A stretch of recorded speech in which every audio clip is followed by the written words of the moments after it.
a degenerative neurological condition usually associated with much older people. And today she's here with us to share her story and tell us how we can all make a difference to people living with Parkinson's by participating in the nationwide Unity Walk. So please welcome to the circle, Nerissa. Hi. Welcome.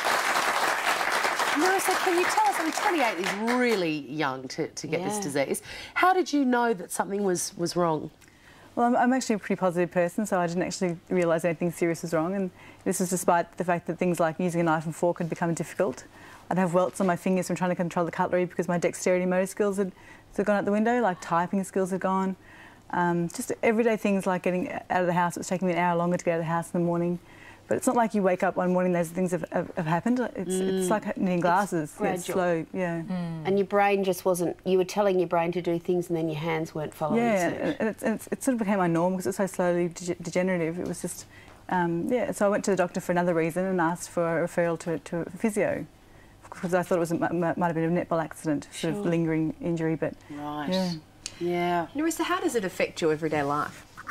Everyday things are pretty difficult. Medication helps, but things like I mentioned, knife and fork, but getting dressed in the morning, doing buttons and bows and things, even getting out of the shower and getting that towel. You know, you flip your towel over in the morning and that kind of thing. That is really hard for me.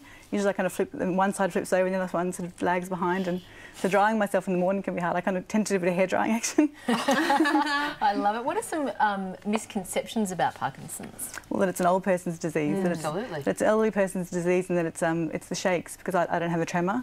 Right. For me, it's about that lack of dexterity and motor skills. So it's certainly not old people, and it's not just the shakes. How many young people are affected by Parkinson's in Australia? Well, there's about 80,000 people with Parkinson's in Australia, and they say that 1 in 5 is of working age.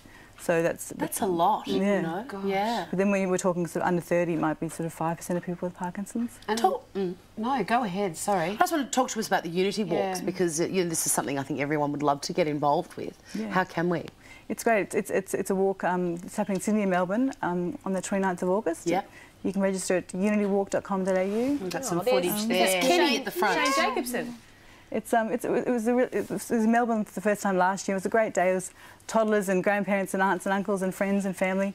So many people are touched by Parkinson's, so it was really sort of a community day. And how far is the walk? It's only 4 k's, and it's a stroll. It's a snap. Yeah.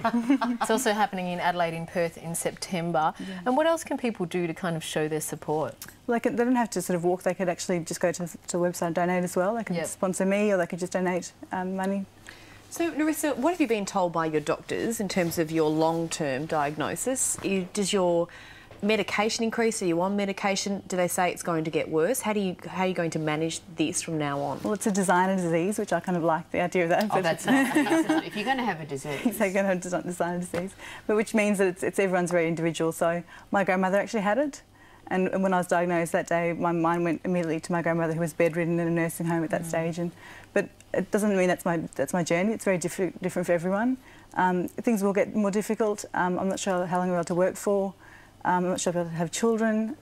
It's a lot of uncertainties, but it's still. I think it's positive that there is no certain path. I was going to say a lot of great possibilities for you as well, and great research happening and wonderful things every day. Yeah. And what advice would you give if there's someone watching at the moment who has recently been diagnosed? I'd say don't make life more difficult for yourself by not talking about it. I think talk about it to your friends, to your family, to your employer. It just creates much more stress if you don't. And the more comfortable everyone else is with your disease, the more comfortable you will be as well.